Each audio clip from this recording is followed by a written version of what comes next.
Annyeonghaseyo, Yorobun! Meu nome é Alex e sejam bem-vindos ao KyopoCast. No episódio de hoje, uma conversa que foi praticamente uma terapia pessoal com a professora Beth Hongo. Espero que gostem. Muito obrigado, Beth, por topar participar aqui com a gente do KyopoCast. Muito obrigada, eu que agradeço o convite, é uma honra receber seu convite. Na verdade, a honra é toda nossa, tá? Eu vou já explicar para os ouvintes ao longo do programa que esse é um dos programas que eu mais esperei fazer, tá? Eu vou explicar, o pessoal já vai entender o porquê.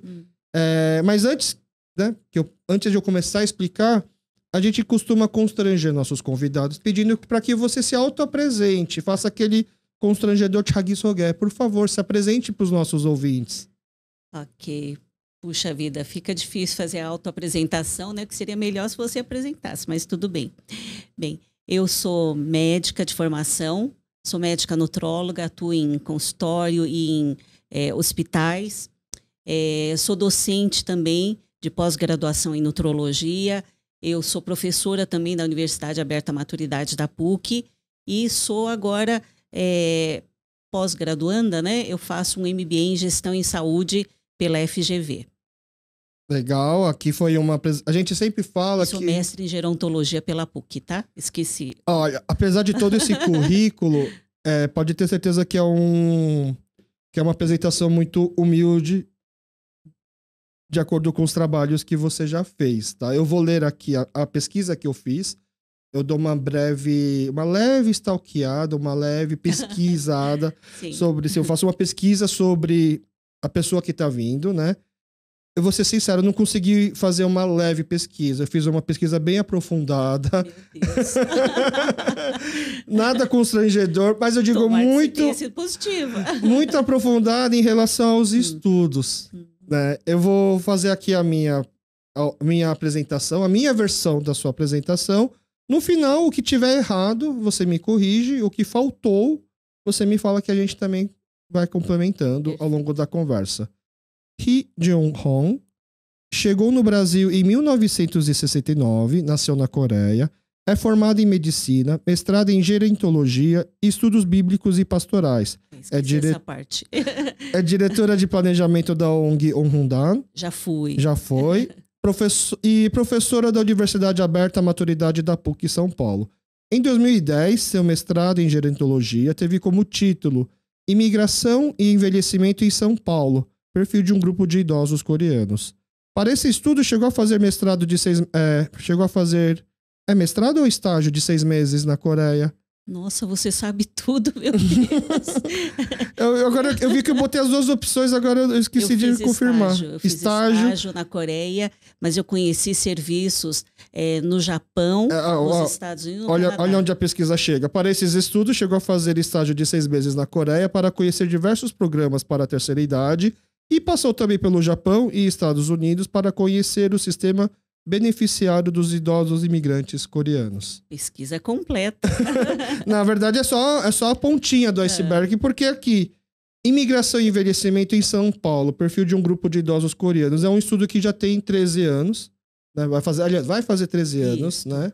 E aqui, os nossos ouvintes que acompanham a gente desde o começo, sabe que em setembro, a gente fez um episódio com o psicólogo Felipe Lee, e antes da gente começar a gravar, eu imaginei que pela temática de ser setembro amarelo, fosse um episódio que a gente fosse falar, obviamente, um pouco de suicídio e principalmente dos cuidados que a gente pode ter tanto com a gente ou com as pessoas que estão ao nosso redor que mereçam cuidado.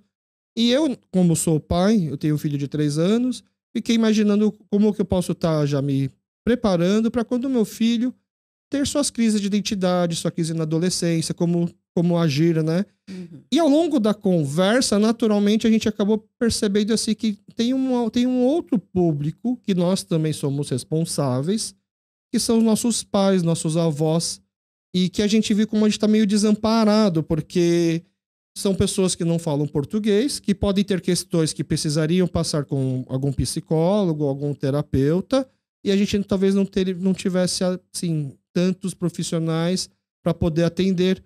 Porque é difícil você falar que nossos idosos que vieram para cá por N circunstâncias, tiveram uma vida muito sofrida, estejam podendo agora ter uma terceira idade. Se eu falar algum termo que seja errado, você também me corrige, por favor, tá? Uhum. Uma terceira idade em paz, tranquila, só podendo curtir, como a gente vê na televisão, na novela, os avós com aquela vida tranquila e feliz, né? Eu fiquei imaginando se... o que a gente pode fazer? E aí, logo após esse episódio, eu comecei a fazer um Google. E eu sou um cara, assim, eu me acho bom em Google, assim. Não que eu sou um cara que sabe as respostas, mas eu sei botar as palavras-chave para procurar. Tanto que eu achei a sua tese de mestrado. Assim, eu li no mesmo dia, a tese inteira. Né? Eu até me senti um pouco inteligente, porque assim, eu não sou uma pessoa que conseguiria ler uma tese de mestrado e ficar assim, entendi. Mas assim, foi uma tese, assim, com um vocabulário bem fácil, assim, da gente ler, né? Foi, assim, eu li mais de uma vez, pra falar a verdade, tem né? mais de 100 páginas, tá? Não, mas é mais de 100 páginas porque tem coisas em coreano e inglês, né, também. Né? Eu só li em português, a parte em português. Ah, sim. E aí desde aquela época que eu tô assim, eu preciso gravar, precisamos conversar sobre isso, né?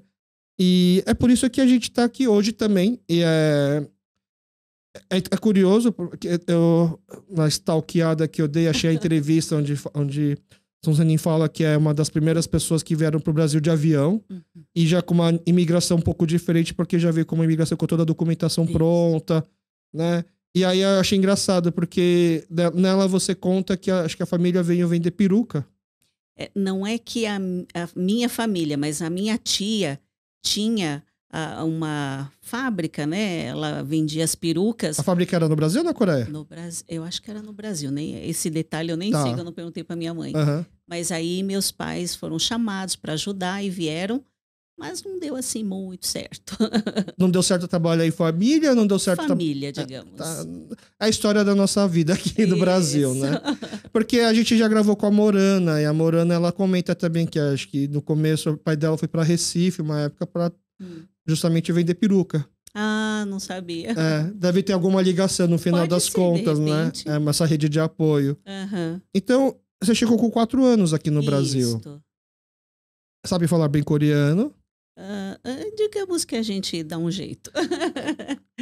E sempre foi e voltou para a Coreia ao longo da vida? Ou essa vez que você ficou 6 meses, que não ficou 6 meses lá, foi uma imersão que você nunca teve antes na Coreia? Não, eu já tinha ido antes. Essa parte foi uma imersão realmente. E depois eu voltei outras vezes, né? Mas a passeio. Também para congresso, que nós tivemos um congresso internacional na Coreia. Sobre? De geriatria e gerontologia em 2013. Tá. Foi lá na Coreia, foi muito interessante em Seul. A Coreia já era aquele país que as pessoas sabiam que em breve será o país mais velho do mundo e da população idosa? Já tinha todos esses números e estudos? A Coreia, ela já vem investindo já há muitos anos, já se preparando para esse envelhecimento. E o próprio coreano em si, ele gosta muito da questão da longevidade saudável. Então, tudo, eu costumo até brincar que o pessoal fala assim, come isso aqui. Mas o que é isso? Não importa, come que faz bem para a saúde. Uhum. Isso é a fala de todo coreano, principalmente coreano idoso, né? Então, essas questões de longevidade já estão sendo estruturadas há muitos anos. Por isso, os serviços na Coreia serem tão diferenciados e também, claro, que por uma população ser menor, né, um país menor, fica mais fácil de controlar. Então, eu vi serviços muito bonitos na Coreia. A Coreia é um país que cuida bem dos seus idosos? Então...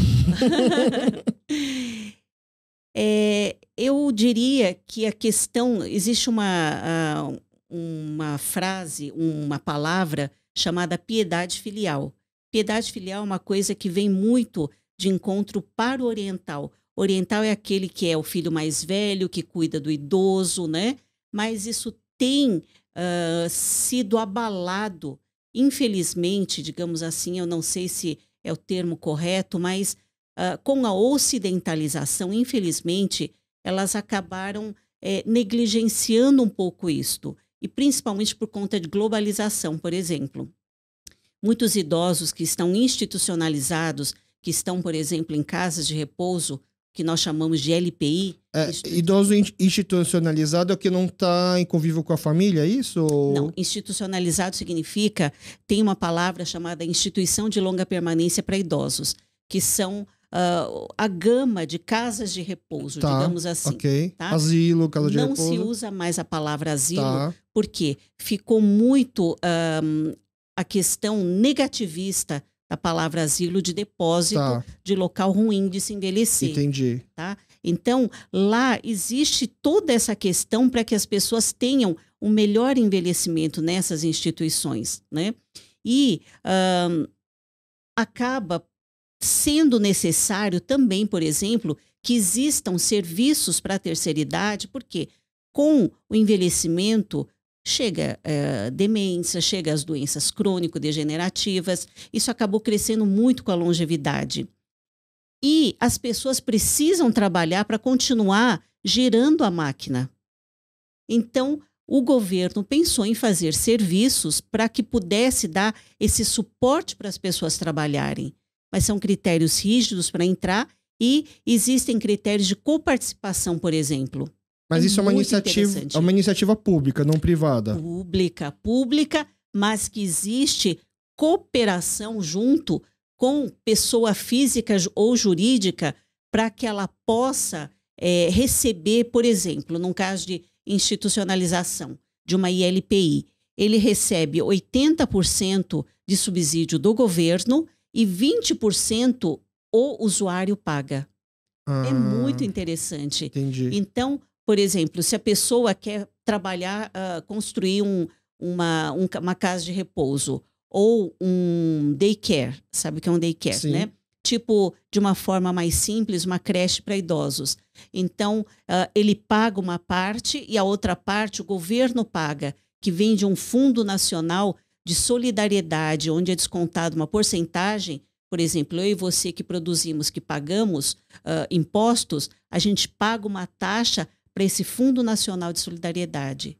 Isso é uma política padrão da Coreia, não só para a terceira idade. Por exemplo, a escola também, eu acho que é algo assim, né? Que para quem é um cidadão coreano na Coreia, paga um valor menor. Acho que seguro de saúde. As coisas costumam ser meio que assim, né? Uma parte a população paga e outra parte o governo subsidia, né? Sim, existem bastante benefícios. E, tanto que tem idosos, por exemplo, que como plano de saúde, por exemplo, aqui no Brasil é caro, então tem idosos coreanos, lógico que tem que ter um pouco de condição financeira, que preferem não ter plano de saúde aqui no Brasil e preferem se tratar na Coreia. Principalmente por qual problema? Aquele que você citou, a língua, o idioma. Uhum. Isso é o fator divisor de águas. É o que aconteceu assim com a minha família. Os meus pais hoje moram na Coreia. Assim, o motivo que eles acabaram indo para a Coreia são vários. Né? Tanto meu pai quanto a minha mãe, eles são praticamente os filhos mais novos de muitos irmãos. Né? Então, os irmãos mais velhos agora estão bem mais velhos, né? Com 80, alguns já faleceram. E aí eles resolveram voltar, porque eles passaram mais de 30 anos aqui no Brasil, e agora eles acharam que seria a hora de poder cuidar e viver com seus irmãos, né? Essa fase da vida. E aí, para poder convencer os filhos de que eles estavam tomando a melhor decisão, eles entraram nessa questão de que o custo é mais baixo, o plano de saúde é mais em conta. Foram querendo ir pela parte assim monetária. Para mim era mais fácil convencer simplesmente falando que eu quero viver com os meus irmãos. Mas eles acharam que para convencer a gente seria assim: vocês não vão precisar gastar dinheiro comigo. Vocês não vão precisar se preocupar comigo. Eu vou lá na Coreia, eu consigo me virar. E eles já estão lá 10 anos, eu acho. E a gente realmente não consegue ter coragem de falar assim: volta para morar aqui com a gente, porque meus pais estão com 74 anos, mas eles têm uma vida lá na Coreia onde eles fazem aula de ping-pong, aula de celular, minha mãe tá aprendendo a tocar gaita, tudo que eles não puderam fazer aqui, porque tem os centros, né, de cada bairro, né? É onde eu estagiei também e vi trabalhos lindos e justamente esse sentimento de pertencimento. Por quê? Com a linguagem, como eles conseguem se comunicar como eles conseguem chegar nos lugares, como eles conseguem entender esse sentimento de pertencimento, de saber que eles conseguem fazer as coisas de forma independente. Porque aqui no Brasil, tudo, possivelmente, eles dependiam de vocês. Uhum. Né? Ah, mas eu quero marcar uma consulta, eu quero ir a tal lugar. De maneira alguma, eles poderiam participar, por exemplo, de um centro comunitário para idosos, porque vai esbarrar na questão da linguagem. É o mais difícil de tudo para eles. Então eu deveria ficar feliz, satisfeita, mas não tem como não ficar com uma consciência pesada. Do tipo... Qual motivo? De não estar podendo cuidar da melhor forma dos meus pais. Eles preferirem estar lá. Sim, é lógico, é uma competição meio injusta eu sozinho contra tudo que a Coreia oferece. Né? Mas aí eu fico... É uma coisa que, assim, se eu fosse fazer terapia, né? Eu acho que eu passaria horas falando das questões do tipo... Como que os meus laços familiares não são suficientes para ganhar de tudo esse assistencialismo que a Coreia dá. Né? Assim, eu sei que é uma questão que eu preciso trabalhar, talvez, né? Ou, quem sabe, a gente melhorar essa questão do assistencialismo aqui. Nós temos uma população grande aqui idosa coreana, que não é todo mundo que tem as mesmas condições que os meus pais tiveram de poder voltar para a Coreia, e que estão talvez desassistidos aqui, que poderíamos estar fazendo nós como comunidade coreana alguma coisa agora em troca por eles. Essa é uma questão bastante interessante, porque na minha pesquisa, um dos tópicos falava justamente sobre isso. Para mim, na minha pesquisa, eu tinha certeza que a maioria ia responder que gostaria de viver na Coreia, pois não foi esse o resultado. O resultado foi qual? Que a maioria, claro que os seus pais foram uma exceção, mas a maioria me contou que onde é o lugar que eles gostariam de envelhecer? É onde estão os filhos, onde está a família. Qual foram? Eu queria esses argumentos que eles deram para poder mostrar para meus pais, para eles voltarem. Porque eu não consegui convencer até hoje. Como era o nome do psicólogo? Felipe. O Felipe. Acho que você está precisando de mais sessões com o Felipe. Eu acho que é bem isso. São opções deles. Você não está aceitando a opção, a escolha dele. Exato. É por isso que, assim... Entendeu? Por isso que eu acho que, assim, hoje vai ser um programa que a gente vai trancar aqui a porta do estúdio. A gente não sai até a gente conseguir resolver algum... Eu sei que não é seu papel, tá? Mas como eu sou boa psicóloga. Então, mas como eu sou uma pessoa muito racional, eu acredito que eu sou muito racional, talvez, quem sabe, né? Com esses dados, eu acabo me convencendo. Antes da gente aprofundar tanto... Por que isso virou uma pauta de mestrado para a senhora? Por que você quis estudar isso? Justamente como me convidaram para trabalhar no Rundang pela igreja Yanab, né? E a questão de eu conseguir entender o envelhecimento da comunidade coreana era muito importante.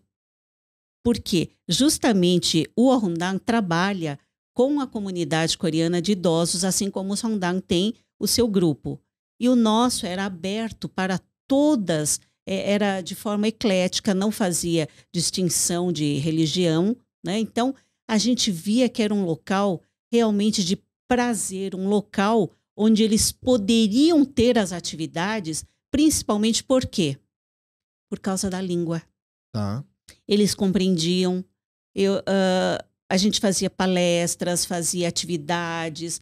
Inclusive, o mais importante de tudo também é que nós passávamos o dia num local retirado, mas a gente dava, inclusive, alimentação, café da manhã, almoço e o lanche.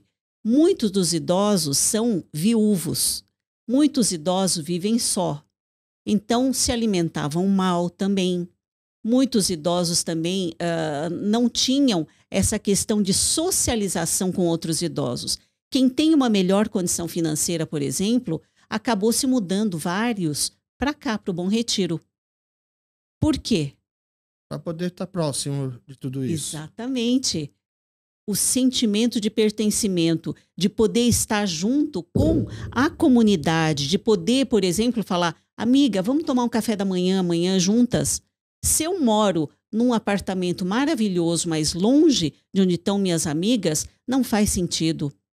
Eu já vi pessoas falando assim, mas mãe, seu apartamento é grande, é muito bom, mas o que adianta? Eu fico sozinha aqui dentro o dia todo e se eu quiser comer, por exemplo, um kimchi, eu faço como? Eu preciso que você me traga. Aqui não, ela liga e fala, dá para entregar um kimchi para mim? Então, tudo isso é muito importante. E o fato da comida também, a gente pode achar que não, mas eu trabalhando em ambiente hospitalar, eu trabalho muito com questões de culinária étnica. Eu sempre falo isso para as nutricionistas do hospital, porque elas não entendem por que essa idosa oriental não come. Não vai comer. Arroz, feijão e bife não vai comer, porque não é da sua rotina. Se você entregar, por exemplo, um mínimo, que é um arroz coreano, um arroz japonês, com uma sopinha, garanto que elas comem. Pois eu faço trazer contrabando de fora para elas comerem. Eu libero dieta externa. Entendi. Tá? Até porque é uma das suas formações, né? Nutrição. Não, eu sou nutróloga, médica nutróloga. Médica nutróloga, isso. Entendi. Mas então foi um caminho assim, começou por esse trabalho voluntariado e acabou despertando mais interesse para poder aprofundar, fazer uma pesquisa e um estudo sobre isso. Sim, eu precisava aprender porque eu não convivo muito na comunidade coreana. Então eu não tinha muito esse laço. E o fato de eu poder ir para lá era muito interessante porque eu poderia ver, inclusive, no Japão foi muito interessante, porque tem uma comunidade grande na Coreia, de coreanos no Japão. Então eu queria ver como que eles faziam de ser essa dualidade. Tá? No Canadá também eu vi isso. No Canadá foi muito interessante porque dentro da mesma ILPI, eles tinham, por exemplo, você poderia, tinha ala para você ter assistência com funcionários coreanos e uma ala com funcionários canadenses. Então, você poderia, inclusive, escolher o tipo de comida. Você quer comida coreana hoje ou você quer comida canadense? Então, isso é um respeito muito grande, né? De você poder trazer escolhas e poder ter essa biculturalidade. Porque a gente acha que, por ser coreano, nós devemos seguir só, a nossa memória congelada do imigrante, da gente só seguir a cultura coreana. Não, a gente tem que assimilar o que tem de bom no país. Então, quem automaticamente faz uma imigração, não tem como a gente estar só num contexto do coreano. Não dá para a gente se fechar na concha. Então, biculturalidade é tudo. E no Canadá, por exemplo, essas LPI. LPI é sigla de lar para idoso? O que quer dizer? Não, desculpa. É que eu estou tão acostumado a usar. E LPI é uma sigla aqui no Brasil que nós usamos para instituição de longa permanência para idosos. Tá. Isso abrange casas de repouso, por exemplo. Tá? Eu acabei, LPI, acabei imaginando a abreviação lar para idoso. Não estava tão distante, mas é o seguinte, entendi. No Canadá é privado, é público? É um lugar desses que tem opção comida coreana ou canadense? Não, ali seria pago, né? Pago. Aqui, tá? A comunidade coreana é tão grande lá que cabe esse tipo de negócio, entre aspas. Eu acho que cabe. Eu não sei precisar se é uma comunidade muito grande, mas, por exemplo, em Vancouver tem esse tipo de serviço. Entendi. Tá? Então, é viável fazer isso. Era uma ILPI relativamente grande, tinham 100 idosos, claro que misturados entre canadenses e coreanos. Coreanos não eram tantos, mas havia essa mescla. Então, era muito interessante e eu acho que os idosos em si também têm que ter um pouquinho mais de proatividade para tentar aprender. Porque se não tiver essa proatividade, eles não vão conseguir se inserir, não vão conseguir estar junto na comunidade. Aqui, por exemplo, no Brasil, eu já ouvi senhoras falando que tentaram fazer amizade, por exemplo, no prédio e fica no bom dia, boa tarde, boa noite, bom dia, boa tarde, boa noite. Ela falou, depois de 6 meses eu não tinha mais o que falar para ela, porque eu só sei falar isso. Então, sempre elas precisam, para diversos serviços, ter uma intermediação. Mas ela também não procurou aprender um pouquinho mais. Ela não poderia, por exemplo, ter aprendido, tá frio hoje, sei lá, tá quente. Então, essa proatividade é o que está faltando. E na Coreia é muito estimulado isso. Mas por quê? Porque eles entendem a língua. Então a gente tem que respeitar isso também. Entendi, mas aqui no Brasil, tudo isso que é o pouco ou muito que a gente tem, assim, eu acho que talvez seja pouco pro que eles merecem, é muito porque é um trabalho voluntário onde você está praticamente doando uma parte do seu tempo, além já que você tem com a sua família, com o seu trabalho, etc., porque a gente não tem uma remuneração para fazer isso, né? Ou seja, a gente, se fosse, por exemplo, como a Coreia identificou que tem uma população idosa crescendo, enxergou como uma oportunidade de mercado e trabalho. Mas aqui no Brasil a gente ainda não enxerga dessa forma, né? Então, há muitos nichos que podem ser explorados, né? Eu até cheguei a pensar num nicho também para fazer, mas, por exemplo, um centro-dia seria de vital importância. Um centro-dia? Um centro-dia, chama-se centro-dia. Nós temos centro-dias, é que, infelizmente, a população brasileira, no geral, ainda não está preparada para esse tipo de empreendimento, digamos assim, porque para elas fica sendo como se fosse assim, é uma infantilização do idoso, mas não. É uma forma do idoso não estar sozinho em casa e é uma alternativa, por exemplo, dele não, a gente não institucionalizar ele. Muitos idosos na Coreia vão para os centros-dias, onde eles vão de manhã, recebem o café da manhã, recebem o almoço, o lanche da tarde, recebem as medicações e não ficam sozinhos em casa.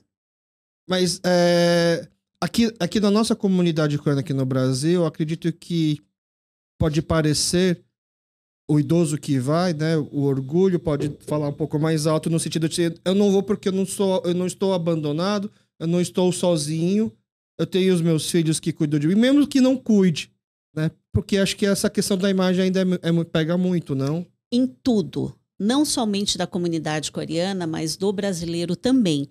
Então, justamente tem essa questão. Eu não vou expor que o meu pai, por exemplo, sei lá, tem Alzheimer. As pessoas têm vergonha de dizer que tem demência. Ou se não, tipo, eu não vou, eu tenho 79 anos, mas eu ainda não preciso ir para esses lugares. A questão não é só de precisar ou não precisar, é uma questão de solidão. Não é uma questão, por exemplo, da pessoa estar... porque no mundo corrido de hoje, você há de convir que não dá para ficar dando uma assistência 24 horas para o idoso. Então, nesses lugares, além deles conseguirem ter uma linguagem única, por quê? Eu falar para você, por exemplo, toda vez a pessoa fala, eu preciso consertar, sei lá, uma torneira. Para gente que tem menos idade, isso pode ser um papo tipo, mas de novo né? Ele vai falar sobre isso. Agora, entre eles falam, nossa, minha torneira está pingando. Então, o ter a escuta já é muito confortador. Dele estando entre eles, ter atividades que estimulem a cognição deles também, né? Então, é muito bacana. Só que ainda a população não entende dessa maneira. Tanto que teve senhoras, por exemplo, que eu falava, a senhora tem que usar bengala, né? Que eu via que ela estava andando mal, que ela ia cair, e ela dizia, mas para que eu vou usar bengala? Eu não tenho nem 90 anos ainda. Essa foi a fala dela, tinha 89. Então, como que você vai poder falar para ela que ela vai para um local onde tem outros idosos? Mas isso não é uma questão de...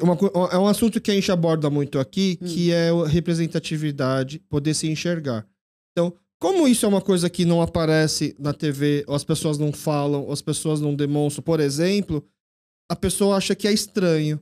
Porque eu lembro que, por coincidência, mais ou menos na época do seu mestrado, é mais ou menos na época que meus pais estavam já indo para a Coreia. E o primeiro projeto deles, né, não sei se ainda existe na Coreia, era ir para um Silvertown. Existe, é maravilhoso. Silvertown quer dizer literalmente uma torre prateada porque se faz a referência ao cabelo grisalho. Isso. E eles estavam me mostrando como maravilhoso é, do tipo assim, eu estou indo para um lugar top, assim, porque era praticamente a estrutura de um hotel. Exatamente. Tem várias atividades. Aí a irmã mais velha da minha mãe, inclusive, já estava naquela época num Silvertown. E ela tinha ganho o prêmio de karaokê. Porque, assim, são vários Silvertowns. E aí tinha competição entre os Silvertowns e tal. E aí, eles, assim, era tão... O panfleto que eles mostraram era tão, assim, impressionante que eu achei, nossa, mas isso deve ser super caro. Não? Mas, de qualquer forma, eu achei estranho. Eu achei engraçado, porque, no final das contas, eles desistiram disso. Preferiram ficar num apartamento e num bairro um pouco mais afastado, não tão caro. Mas que naquele bairro já era muito bem assistido, assim, por tudo isso.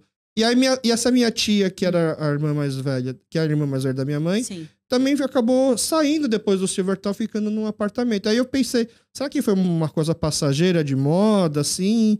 Ou porque foi só um negócio que o pessoal criou e todo mundo, como era uma época onde estavam se começando a discutir isso, então todo mundo achou que, ó, a gente deu uma gourmetizada num lar para idoso. Essa é a palavra, gourmetizada. E deu certo isso? Agora, na atualidade, eu não saberia dizer. Mas eu te digo que está chegando no Brasil. Esses tipos de... Está começando a chegar no Brasil, porque cada vez mais as pessoas, apesar da gente classificar os idosos no Brasil com 60 anos, né? E lá no exterior é 65, com 60 anos você não é idosa pela categorização, mas não se considera idosa. Porque há uma ressignificação do envelhecimento, muitas pessoas procurando já segundas carreiras após os 60 anos. Tem gente que com 80, 90 continua à frente dos seus trabalhos, né? Então, essa coisa dela ir para morar junto com seus pais, a sua tia, foi mais por questão de família.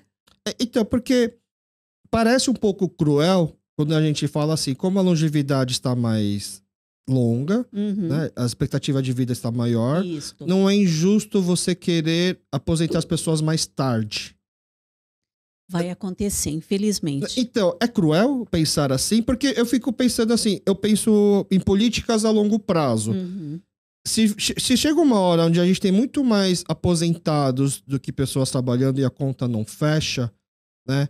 E aí é natural você pensar que, então, que trabalhe um pouco mais para pagar. Só que, pra gente, quando ouve isso, é muito cruel. Do tipo, nossa, você vai fazer alguém de 60 trabalhar mais até os 65? E eu entendo que nas atuais condições de trabalho, em qualquer lugar do mundo, principalmente Brasil e Coreia, seja cruel.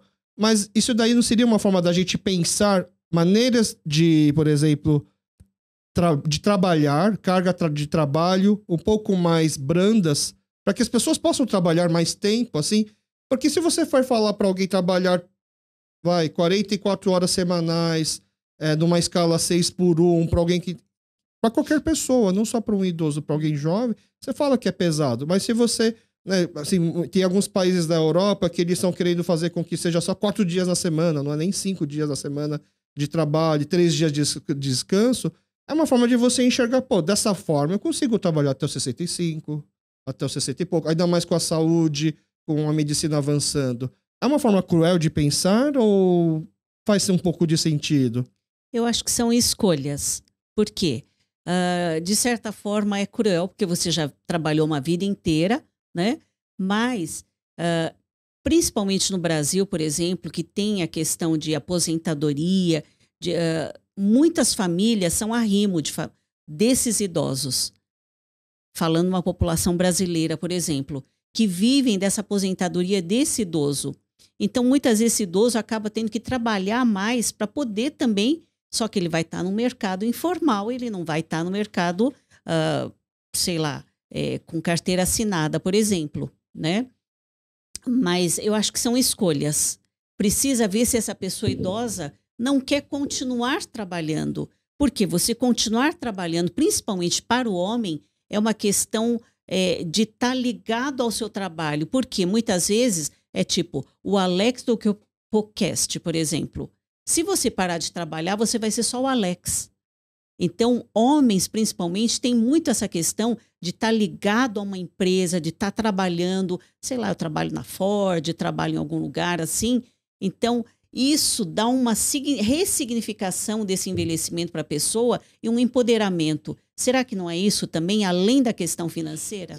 Eu tenho um palpite. Tem os dois lados. Eu tenho um palpite que na nossa comunidade coreana, essa questão de trabalhar, ter uma ressignificação, pesa muito mais ainda para as mulheres, não? Total. Porque a nossa comunidade, ela cresceu por causa das mulheres. Isso, bem colocado, muito bem colocado. E então, mas por exemplo, nesses encontros, né, do Yonab ou do Honda, o que você mais vê são senhoras. Isso. É porque mas elas... é um fenômeno geral, tá? Tá. Chama-se feminização da velhice. Porque elas vivem mais? Isso, perfeitamente. Entendi. Por que vivem mais? Bom, tem vários vídeos na internet que são engraçados que falam assim, por que as mulheres vivem mais e os homens fazendo um monte de besteira? Também. eu mostro esse vídeo nas minhas aulas. Mas justamente, além disso, é uma questão que tem até um meme que fala assim, para ir assistir o Palmeiras e o Corinthians no estádio, homem faz fila. Agora, para ir na fila, para poder ser atendido pelo médico, homem vai? As nossas mães, nossas avós vão? Vão. Vão? Vão. Tá. Elas podem ter dificuldade de falar, mas se ela tem dificuldade de falar, onde é que elas vão? Nos médicos coreanos. Por isso, a medicina da nossa comunidade está muito ligada aqui nesta região do Bom Retiro, tá? Mas os idosos, no geral, têm essa questão globalizado, tá? Os homens se cuidam menos e as mulheres se cuidam mais. E a mulher, ela está acostumada de ser a multifuncional. Aquela que é mãe, vó, esposa, trabalhadora. Já fiz supermercado meia-noite. Porque era necessário. Você vai no supermercado meia-noite? Só se for para comprar soju. Eu sou exceção, mas eu gosto. Aqui na minha casa... As tarefas de casa, elas são divididas assim. Cozinha é minha parte. Sério? Eu cozinho e lavo louça. Eu acho que é assim, eu acho injusto aquela coisa de eu cozinho e você lava a louça. Porque quando acontece isso, quem cozinha não tem cuidado de usar menos panela possível. Vai usando. E depois tem um monte de louça pra lavar. Eu gosto de cozinhar coisas de monopanela, assim, coisas que vão poucas coisas, né? E a minha esposa é roupa, né? Porque eu tenho medo de lavar as roupas dela e estragar, porque as maiores brigas que eu já vi em casa é da minha esposa com a moça que vinha na minha casa fazer faxina uma vez a cada 15 dias e teimava em lavar roupa e estragava as roupas dela. Então eu já falei assim, você lava roupa... Eu já até falo assim pra ela, não precisa passar minhas roupas, porque minhas roupas... eu uso roupa básica, não precisa nem passar. Mas ela que faz questão de passar, ok, mas assim, as minhas não precisa. Mas ela passa, já que ela faz questão, e agora a comida sou eu. E aí, né, eu tinha um bar, tá? Por que eu faço compra meia-noite? Eu tinha um bar e o bar fechava meia-noite. Voltando pra casa, é o horário que eu lembrava, precisa comprar isso. Se eu não comprar o pão de queijo agora, amanhã de manhã meu filho não tem café da manhã, né? Então, mas eu sei que eu sou exceção nesse sentido. Exatamente, eu ia perguntar, em qual supermercado compra igual a você?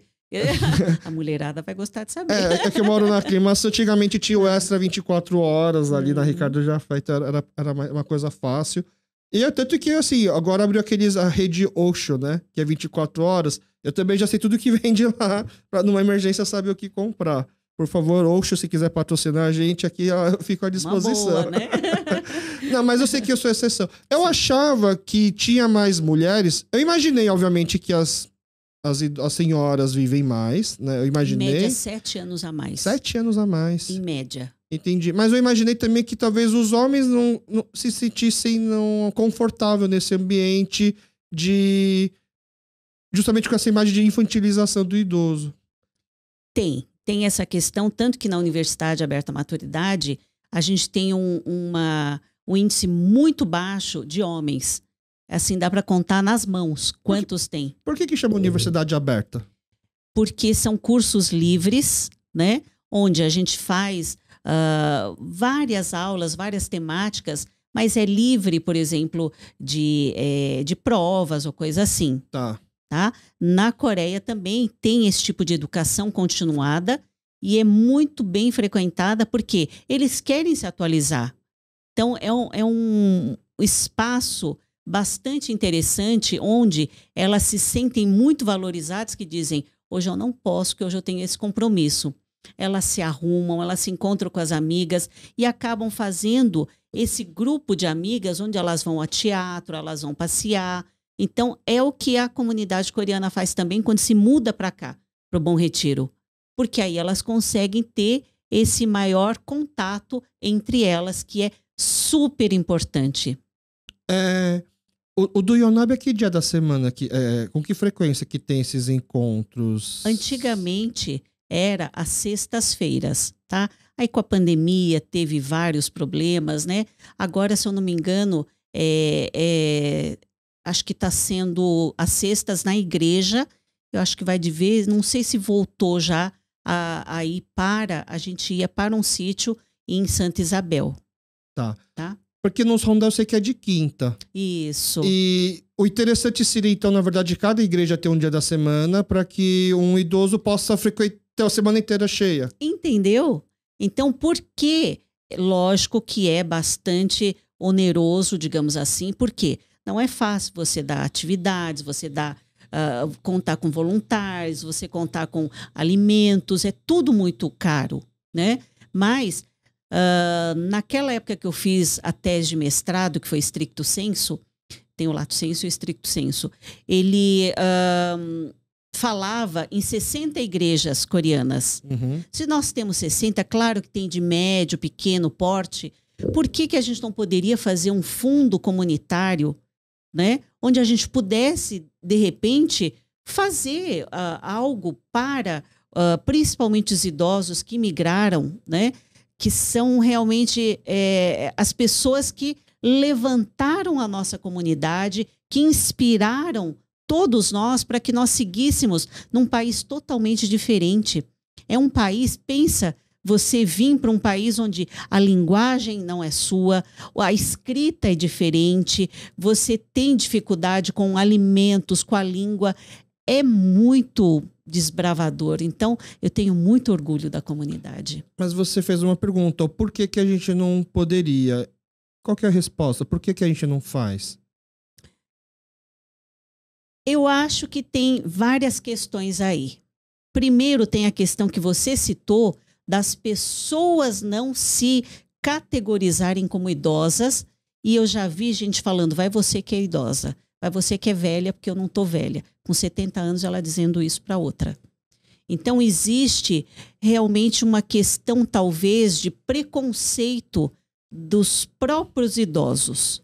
Tá? Dizendo assim, você vai lá porque você é idosa. Nós temos que quebrar esse paradigma. Não, mas eu digo em relação a criar um fundo. Esse fundo para que mais locais possam fazer tais atividades. Teria que ser assim, a gente não pode depender, por exemplo, do governo da Coreia para isso. Eu acho que é viável. Porque a gente vê o governo da Coreia investindo tanto em cultura, esse tipo de coisa. Aqui a gente precisaria ter Existe algum órgão na Coreia que está preocupado com seus idosos fora da Coreia? Não diria de idosos, mas eu sei que eu cheguei a pesquisar um pouco sobre um fundo para imigrantes coreanos. Eu acho que existe esse fundo, eu acho que é viável, talvez. Uma parte desse fundo, pelo menos. Isso, né? E a gente tentar, por que não, fazer um local, né, onde eu não diria, talvez, de forma gratuita. Eu acho que tem que ter uma coparticipação para ter a corresponsabilidade do usuário. Uhum. Acho que coisas 100% gratuitas talvez não sejam interessantes, porque as pessoas não valorizam e as pessoas não conseguem dar o seu devido valor àquilo. Então, eu sempre acredito em coparticipação. Uhum. E aqui no Brasil a gente é meio pobre nessa coparticipação, né? Ou é 100% estatal assistencial, ou é 100% privado, né? A gente tem alguns bons exemplos dessa coparticipação? Não, no Brasil nós não temos. E, infelizmente, eu tenho dificuldade, por exemplo, eu já tive idosas que tinham uma boa condição social, que tentou, idosa brasileira, tá? Que tentou, por exemplo, participar de grupos, de centros comunitários de idosos, centros-dias, ou para fazer atividades, onde ela foi, como eu vou dizer, não foi bem recebida, porque na cabeça desses idosos é algo do tipo, aqui é só para a gente que não tem condição. Ela é patricinha para estar aqui com a gente. O que você está fazendo aqui? Mas ela não tem outro lugar para ir. E ela mora na região, então ela quer participar. E por que ela não teria o direito de participar? Porque, eu conheço uma pessoa que ele dá aula de charcutaria, né? Charcutaria é fazer linguiça, salame. Ah, tá. Eu estava tentando entender o que era isso. A minha vez de falar palavras difíceis, tá? Ele dá aula de charcutaria. Ele foi convidado a dar aulas como trabalho voluntário no Instituto Ana Rosa. O Instituto Ana Rosa, Ana Rosa, que é a mesma pessoa da estação Ana Rosa de metrô, foi uma pessoa super rica há muito tempo atrás e que tinha muito dinheiro, mas acho que ela não tinha herdeiros. E ela doou esse dinheiro que ela tem para um barão na época, com a condição de que esse dinheiro que ela estava doando fosse para fazer assistencialismo, né? E aí esse barão gostou muito dessa ideia, complementou também com a parte da riqueza que ele tinha. E aí, quando esse barão faleceu, ele deixou como condição da herança para os seus descendentes, para os seus herdeiros, de continuarem o trabalho. Adoro. Então, esse Instituto Ana Rosa existe até hoje, porque se a família parar de manter esse instituto, que faz... Hoje, saiu do bairro Ana Rosa, porque na construção do metrô eles foram meio que... Realocados. Então, eles foram para a região do Morumbi, para a região carente do Morumbi. Acho que é perto da favela de Paraisópolis. Acho que eles fazem bastante trabalho com eles lá. Lá eles dão aulas de capacitação, né? Papadeiro, marceneiro. E por isso que ele foi lá dar essa aula, né, de charcutaria, para ensinar as pessoas a fazer linguiça, essas coisas. E aí a família tem que manter esse instituto funcionando para que esse dinheiro daquela época dele, que está lá aplicado, possa ir pagando eles, né? Então, é como se a gente, se fosse possível, né, o melhor cenário seria, tipo, a Coreia ter uma verba destinada para os imigrantes, por exemplo, que as parte dessa verba seja destinada para os idosos. E que tenha também um fundo de empresas associadas. Ou até de... Tem as parcerias das ONGs com a prefeitura, não tem algumas coisas, tem alguns projetos assim, né? É mais complicado. Tá? Mas tem que ser complicado, né? Porque você tem que ser bem rigoroso para poder ver se está tudo sendo auditado, né? Seria uma opção, então, talvez. Sim, porque eu acho que é o mínimo que a gente pode fazer, principalmente ano que vem vai fazer 60 anos de imigração coreana. Eu acho que seria talvez um marco. Por que não pensar nessa construção, se bem que agora já está em cima da hora, porque em fevereiro que nós vamos completar 60 anos de imigração. Mas acho que é um projeto a longo prazo seria muito interessante. Talvez o caminho mais fácil seja, por exemplo, fazer um centro para idosos no Bom Retiro, sem restrição de nacionalidade. E assim como esse exemplo do Canadá, dentro desse centro, poder atender de uma forma tanto os coreanos, como os não coreanos, como até os judeus. Deve ter várias outras, né, comunidades aqui no bairro, tudo num centro. A gente poderia, talvez, né, já que existe um trabalho do parte do consulado de querer liderar, né, da Associação dos Coreanos, de querer liderar também o bairro como o bairro dos coreanos, mas que não seja uma coisa excludente, né, que poderia, talvez, agregar todo mundo num lugar. Já pensou a gente tem o apoio do consulado de Israel, da comunidade judaica, assim, para fazer um centro desses? Eu admiro demais a comunidade judaica.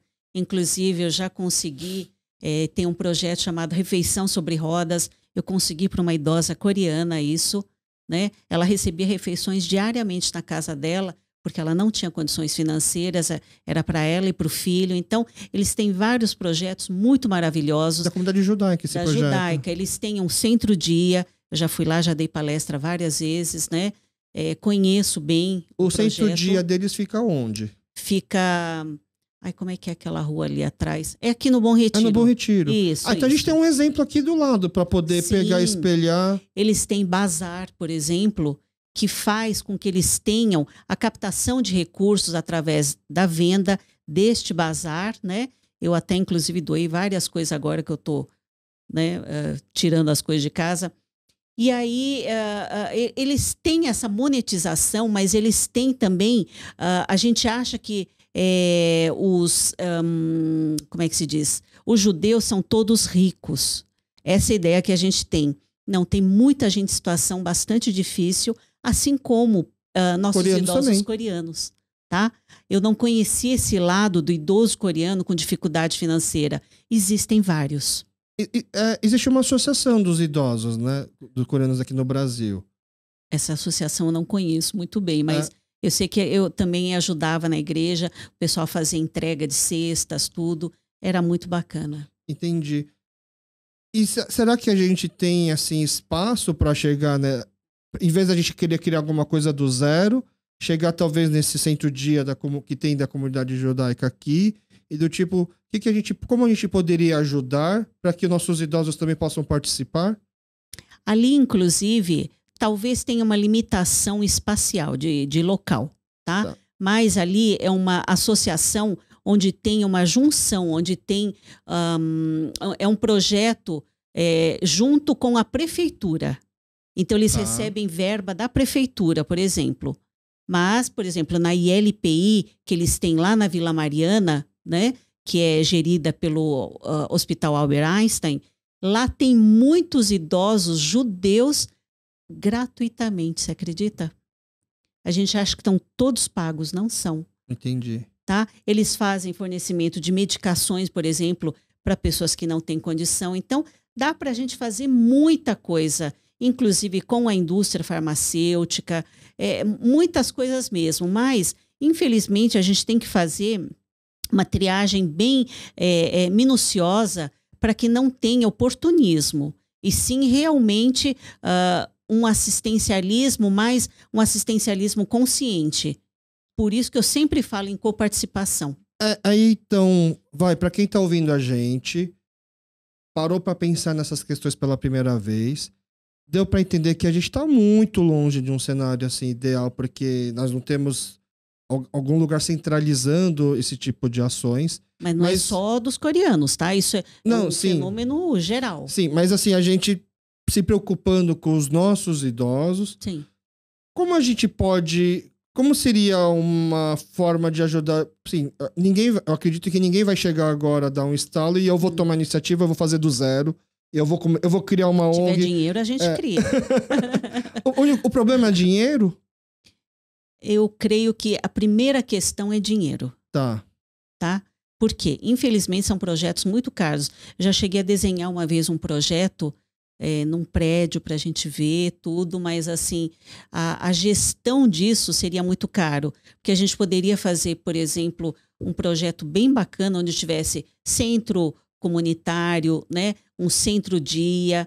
Então, num espaço onde a gente pudesse colocar pessoas com demência, inclusive, e as pessoas terem a conscientização que não é para ter vergonha, e sim para a gente auxiliar para que eles tenham uma melhor qualidade de vida. Porque com a longevidade cada vez mais longeva, nós não vamos conseguir sair desse ciclo de doença crônico-degenerativa. Não tem por onde. Mas nós, como os filhos e netos, conseguimos ajudar nessa parte de conscientização dos nossos pais, dos nossos avós? Eu acho que a gente tem que falar.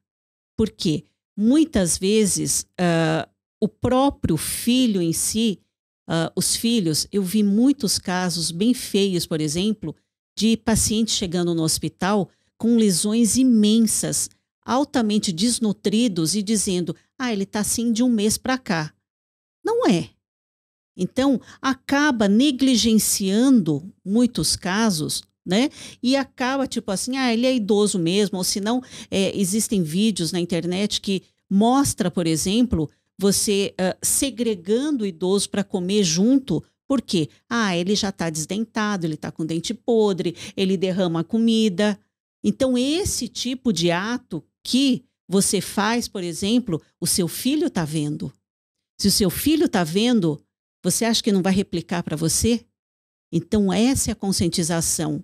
E hoje em dia está tendo esse movimento do novo idoso, sim. Daquele idoso que é produtivo, daquele idoso que vai cada vez mais ter mais tempo de vida.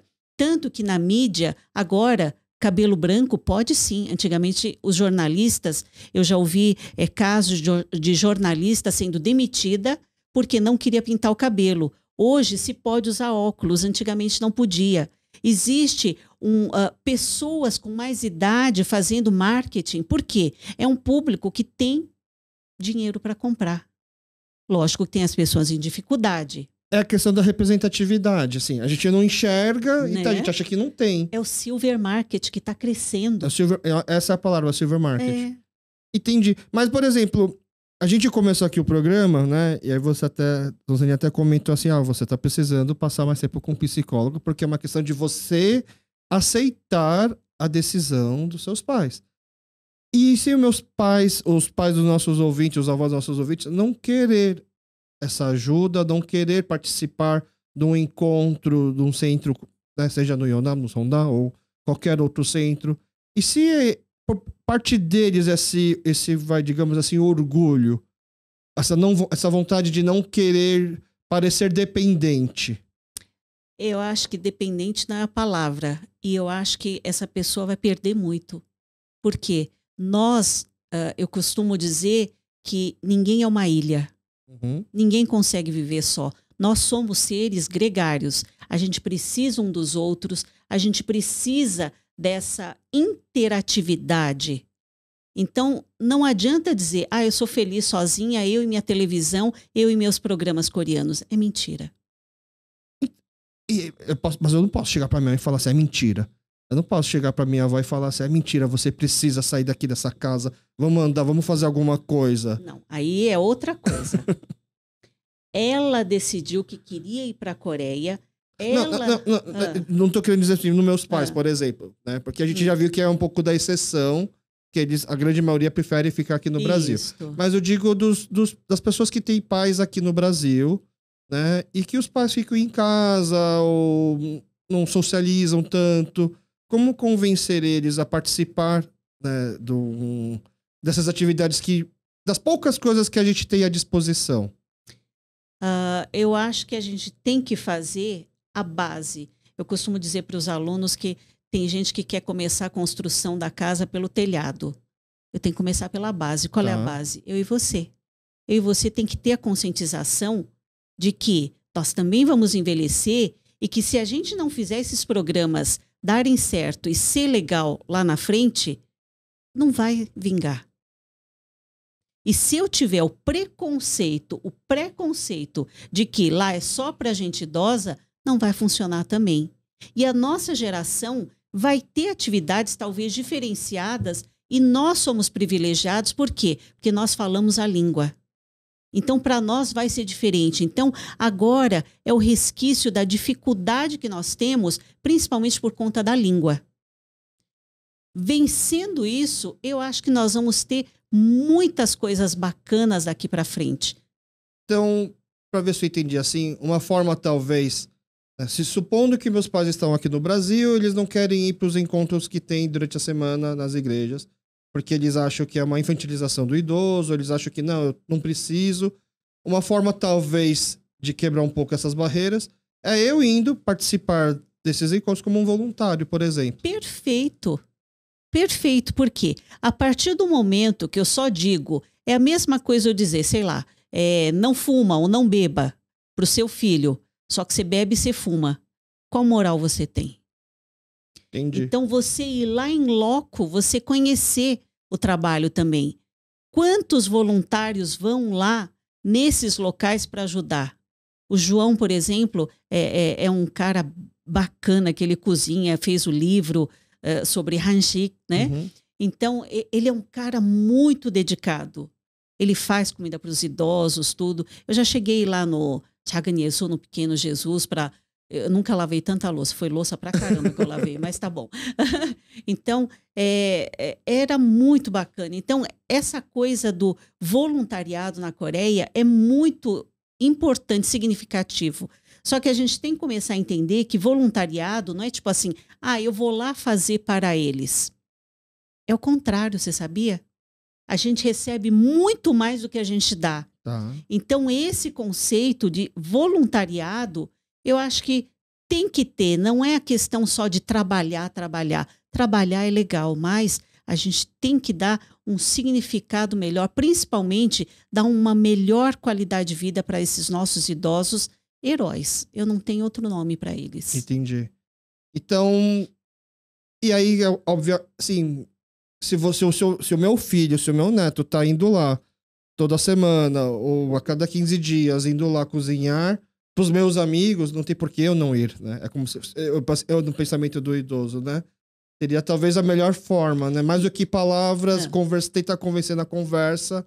E outra coisa, na conversa pode não ter, mas eu vi muitos modelos lá na Coreia, onde no mesmo terreno existe um prezinho, por exemplo, que a gente chama de escola, agora nem sei mais como chama. Da primeira infância. Dos prezinhos lá, e ter um centro-dia no mesmo terreno. Então, essas crianças treinavam, por exemplo, dança, etc., para poder ter essa intergeracionalidade. Idoso gosta muito dessa intergeracionalidade.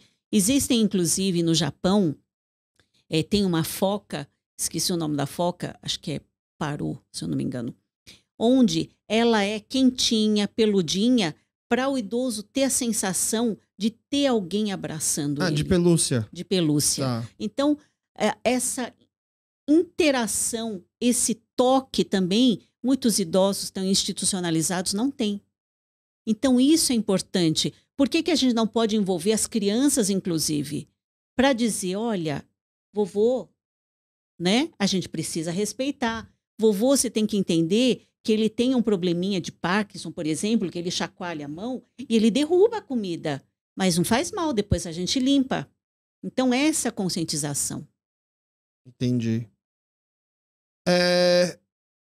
Faz mais de 10 anos que fez o seu mestrado. Chegou a ver se o que mudou depois desses 10 anos, de lá para cá? Eu não revi a tese, mas tem uma menina da comunidade que faz gerontologia, não sei se você conhece, não. Tá? É a Fabiana. Você pode chamar ela, inclusive. E ela fez uma releitura, né? Uma atualização baseado no meu mestrado. Tá? Agora? Faz recentemente? Sim, eu fiz parte da banca dela. Tá? Então, bem bacana isso que ela fez. Mas ela fez um recorte mais voltado para o Covid. Entendi. Tá? Não sei se pode falar essa palavra. Não, claro, não tem problema. Então, ela fez uma releitura de como foi. Por quê? Foi bastante complicado para os idosos durante a pandemia, porque ficaram isolados, né? Mas era, infelizmente, a forma de proteger esses idosos, né? E foi bem bacana isso. E ela fez essa releitura. Muito bacana. E você pode dar uma pequena brecha, assim, de o quanto impactou, o quanto as igrejas não poderem continuar aquelas atividades acabou impactando? Dá pra gente impactou ver bastante os reflexos? No geral. Inclusive, a Universidade Aberta à Maturidade também, todas pararam. Então, aquela alegria que os idosos tinham de ir naqueles locais e o fato deles estarem em casa, muitos caíram em depressão. E ainda mais ser o principal público que as pessoas falavam que era o grupo de risco, né? Ainda mais por cima. Exatamente. Tanto que quando começou a pandemia, eu liguei para os coordenadores da faculdade e falei, fecha. Eles falaram, não, tá tudo certo. Eu falei, fecha, que a coisa tá grave.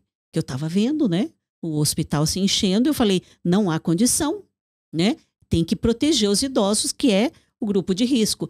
Tanto que quem é que foi a grande maioria que foi a óbito na pandemia, não foram os idosos. Foram gente mais nova. Que achou, eu sou novo, eu posso, eu consigo. Esse que foi entubado e foi a óbito. Entendi. E aí agora a gente vai ter um longo trabalho para tirar esse atraso, então, né? Que acabou impactando quase 3 anos a gente, né? Sim. E talvez tá recomeçando novamente, né? A palavra exata é essa, recomeçar, né? Não dá nem para falar que foi uma pausa. Porque os voluntários que estavam naquela época, assim, agora reabriu, podemos fazer de novo. Muitos talvez nem possam estar podendo trabalhar de novo. Tem que fazer um novo recrutamento, uma nova direção, né? Eu digo nesses encontros que tem no Yonam, no Sondam, por exemplo, então, né? No geral, nós estamos tendo uma dificuldade na população em geral, tá? Não recorte para somente a comunidade coreana. Nós estamos tendo dificuldade porque tem familiares proibindo de ir. Ainda. Com medo. Uhum. E com razão, dá pra entender, Né? não dá pra julgar. Entendeu? Não dá para julgar. Uhum. Então, uma medida protetiva. A gente fala para usar máscara, tudo, mas aí o idoso fala, não, eu não vou usar porque é quente e tal. Então, é um público complicado também, porque são pessoas que têm mais idade, principalmente mais os orientais, que a gente tem a questão da hierarquia, né, de idades. Então, é tipo assim, eu tô falando que eu não vou usar. Entendeu? Então, é bem complicado. Os nossos idosos são mais teimosos? Eu acho que, no geral, né, às vezes, lógico que tem as suas particularidades, tem variedade, mas, no geral, tem alguns idosos que são bem assim, tipo, eu mando, eu quero, e eles acham que a idade é a carteirada, digamos assim. Então, só para fazer uma linha do tempo, a sua formação inicial era médica nutróloga, isso Não, que eu fala? me formei em medicina, mas eu acabei não exercendo. Eu me casei cedo, tive meus filhos, acabei não exercendo. Aí depois, quando eu fiz algumas viagens missionárias, eu acabei vendo que aquilo era útil, né? E trabalhando com idosos, fazendo mestrado na época, tudo, eu falei, puxa vida, alguma coisa está me chamando. Por quê? Eu queria ser psicóloga e minha mãe não deixou. Por quê? Porque naquela época era tipo assim, você tinha 3 opções. Ou você virava médica, engenheiro ou advogada. Tá. E se fosse para ser psicóloga, que seja psiquiatra, por exemplo, não psicóloga. E aí já é formalmente uma médica. Entendeu? Entendi. Mas eu queria ser psicóloga. Eu tinha essa... Tanto que hoje, meus pacientes, quando sentam no consultório, às vezes eles falam, eu quero emagrecer. Aí quando chega lá, eu faço eles chorarem. Aí você faz eles desistirem de emagrecer? Não é questão de desistir de emagrecer. A questão é que a obesidade não é, às vezes, o primeiro foco. Tá. Entendi. Existem outras questões lá para trás. Concordo. Tá? Entendeu? Uhum. Então, eu consigo hoje ter esse olhar e abraçar eles nesse sentido para poder mostrar para eles que existem outras coisas. Aqui dentro do estúdio, né, assim que você entra, tem um cartaz grande do filme da diretora Paula Kim, que é Diário de Viagem, que conta a história dela, que aborda o tema transtorno alimentar. Adoro. E, eu dou assim, aula de transtorno alimentar também. Assim que a Sonzini entrou, ela viu o cartaz, né? Sim, é um filme que é muito legal. Ela conta a história da diretora de uma... Tem muitas coisas que é a história da diretora. A atriz, a personagem principal não é coreana, né? Uhum. Mas foi uma opção onde ela explica, né? Por que ela escolheu alguém não coreano. Para que se ela botasse alguém racializado, que as pessoas pudessem supor de que é um problema de racismo, é um problema de preconceito, é um problema, basicamente, de algum trauma, alguma depressão que a pessoa tem que levou para um transtorno, que não necessariamente seja isso. É muito difícil. Eu tenho algumas pacientes internadas com transtorno alimentar, é muito difícil. Então, ela quis mostrar que não tem assim, uma resposta certa, por isso que ela acabou optando. Aí a gente fez aqui um podcast para falar sobre o filme, né? Adoro, eu preciso então falar com ela. Então, eu vou... pessoal, já tô dando spoiler. A gente vai ter aqui um OnePlus1. O OnePlus1 é um programa nosso, a gente chama mais de um convidado para conversar sobre um tema específico. E eu vou chamar aqui a cineasta Paula Kim, que fez esse filme. Já né? Vou falar na aula para os meus alunos. Eu acho que seria legal até, se possível, levar os alunos para assistir esse filme. Esse filme está no cinema, no Petra Belas Artes, aqui no final da Paulista. Eu já coloquei, na verdade, até vou colocar, que eu vou dar aula semana que vem, e aí eu vou colocar já... Tá. Fazendo o anúncio. E pode falar pra assistir. Tem um podcast que a gente gravou com a Paula e a irmã dela. Legal. Que participa, tem uma cena que ela participa do filme, que a gente fala sobre o filme, né?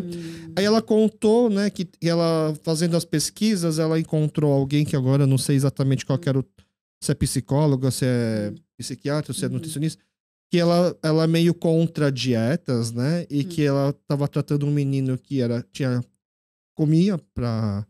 uma alimentação compulsiva, né? Isso. E que ele falou pra ele assim, quando você tá triste, você não precisa comer, você pode chorar. E que essa foi a forma de que ele encontrou, né, né? E aí eu fiquei pensando assim, nossa, eu sou uma pessoa muito alegre, né? Eu não choro tão fácil assim, né? Quem sabe eu consigo emagrecer chorando. Eu já tive paciente que justamente foi porque estava com vários problemas de saúde, e aí a gente conversando, eu vi que tinha um problema com a mãe dele, etc. E aí ele chorou e falou para mim assim, fazem 25 anos que eu não choro desde que minha mãe morreu. Nossa, Então, foi um bloqueio?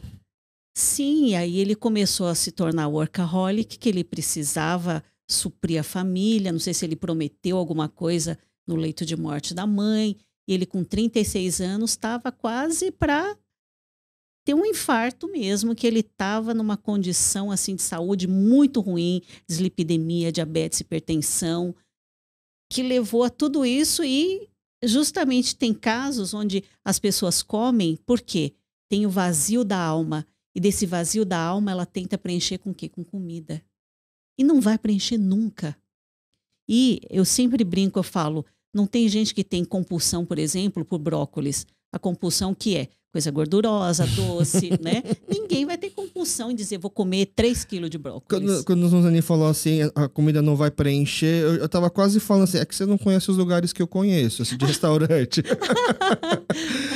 Ó, mas então, você se formou em medicina, não exerceu, aí começou a fazer, depois de muito tempo, trabalho voluntário, para aí voltar a exercer, exercer realmente a medicina, foi isso? Eu trabalhei na igreja, né, para poder, com essas questões, eu fui convidada, e aí depois que eu fiz as viagens missionárias, eu acabei vendo criança, por exemplo, e indígena no Amazonas.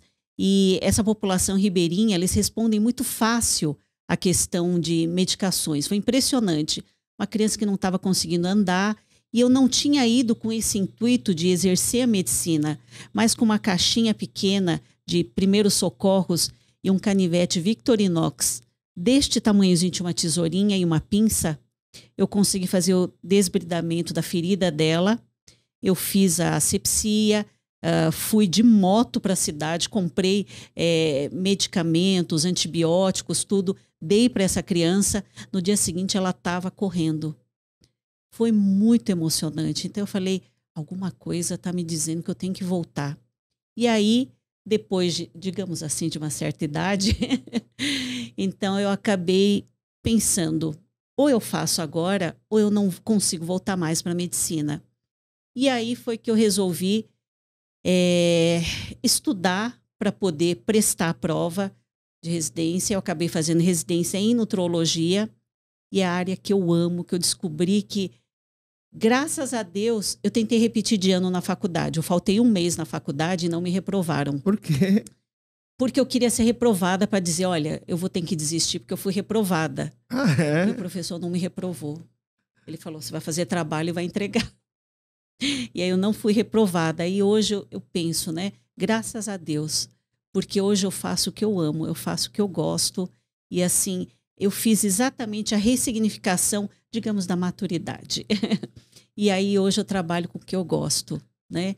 E saber que eu posso mudar desfecho de várias doenças graves, eu faço acompanhamento, eu trabalho com pacientes com sonda nasoenteral, com gastrostomia, né?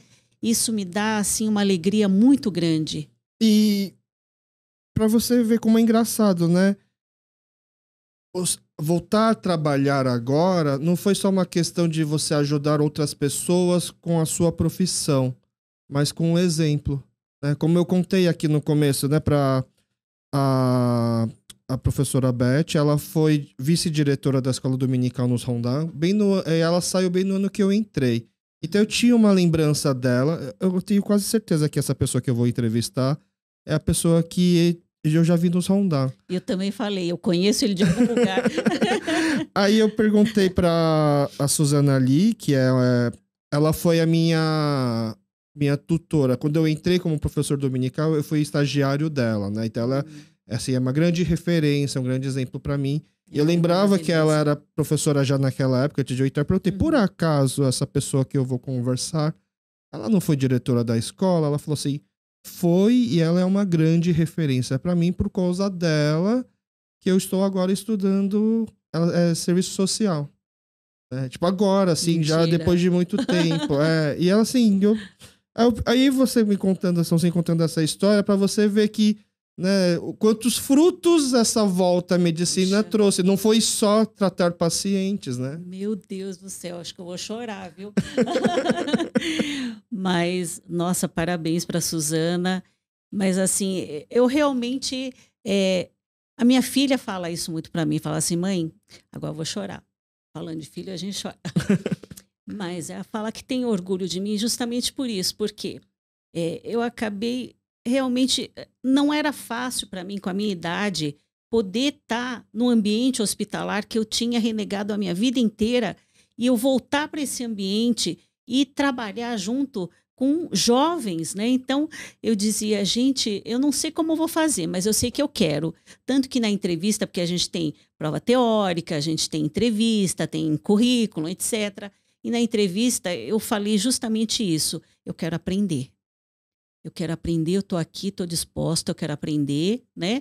E, assim, me aprovaram, lógico que teve a prova, etc, tal, e foi a melhor coisa, foi muito difícil, foram 2 anos, assim, para morrer, porque para voltar do zero não foi fácil, mas se eu não tivesse feito, por isso que eu sempre digo, nunca se arrependa do que você... É aquela coisa de você ficar, será que eu deveria? Detesto isso. Faz. Se der errado, você tentou. Então, a minha filha fala, eu tenho orgulho de você, mãe, porque você, nossa, tipo, né? Então, eu tenho orgulho de mim também, tá? Olha, acho que eu posso falar em nome da nossa comunidade. A gente tem orgulho de você. Meu Deus, agora eu vou chorar de verdade. É verdade, assim, eu fiquei, assim, muito preocupado, assim, do tipo... a gente não tem nada para os nossos idosos, será? É um estudo de mestrado, assim, não é um milagre, não é alguma coisa concreta, mas Mas quem sabe? Mas é um começo, né? Existe um ditado coreano que é Shijagan Panida, né? O começo já é metade, né? O começo já é metade do caminho, né? Tudo bem que foi há 10 anos, aí eu tenho recebi hoje uma ótima notícia de que tem alguém que já fez uma repaginada, uma nova atualização desse projeto. Então, assim, talvez não seja para os meus pais, né? Mas quem sabe seja alguma coisa aqui para quando eu estiver velho. Vamos pensar como investimento, a gente vai ficar velho, né? Exatamente. Essa é a questão da gente entender como curso de vida. Envelhecimento é curso de vida, não é um negócio tão longe assim, né? Que a gente pode realmente ter... mesmo a gente acha assim, mas aí eu tenho doenças, eu não vou, etc. Mas se eu tenho doenças, mas está bem controladinho, eu sou saudável. Então eu posso participar e fazer muitas coisas. E para a nossa geração vai ser bacana porque a gente fala a língua. Então nós temos que começar a semear hoje. Então por que não fazer para eles e a gente colher os frutos depois para nós também? Assim, tanto que em uma das longas conversas que eu já tive com a minha mãe pelo Cacau, né, sempre acaba entrando nesse assunto, quando que você vai voltar, né? Aí eu tava Você sempre pergunta isso? Não é sempre, mas a gente acaba conversando. Você espera que ela volte por quê? Olha, eu vou dar um exemplo assim, só para exemplificar assim, que é meio ridículo, mas acho que você vai entender. Comercial de Natal. Eu cresci aqui no Brasil sem primos, né? Meus pais são os únicos que vieram da família pra cá. E Natal, agora essa época que a gente tá, né? Inclusive esse episódio tá indo pro ar na semana do Natal. Você liga a televisão, é uma família cheia em volta de uma mesa, aí você tem a avó, neto, primos e tal. Eu sempre quis ter isso. E aí eu pensava assim, naturalmente vamos ter isso, porque eu vou ter meu filho, meu irmão vai ter os filhos deles, vão ter primos e tal. E a gente vai ter essa família toda junta. Eu aceitei bem quando eles foram, né? Porque eu imaginei que uma hora... Quando estiverem... Enquanto eles estão ativos, ok, legal. Quando eles estiverem bem mal, aí a gente traz. Aí eu fico satisfeito em poder viver junto, assim. Quando eles não puderem mais serem independentes, entre aspas, ok, eles voltam. E aí, recentemente, né, a minha sogra faleceu. Já contei aqui no programa. Faleceu jovem, com 60 e poucos anos de câncer, né? E a gente sentiu muita... Ela foi tratar a fase final, assim, do tratamento, ela fez na Coreia, porque aqui no Brasil não estava adiantando muito as sessões de quimioterapia, e ela acabou falecendo na Coreia. Minha esposa conseguiu chegar lá uma semana antes dela falecer com meu filho. E aí a gente ficou muito assim, eu e minha esposa, a gente fica muito assim, do tipo, será que a gente fez bem em ter deixado ela fazer esse tratamento lá? Ela foi porque ela queria, todo mundo da Coreia quis, né?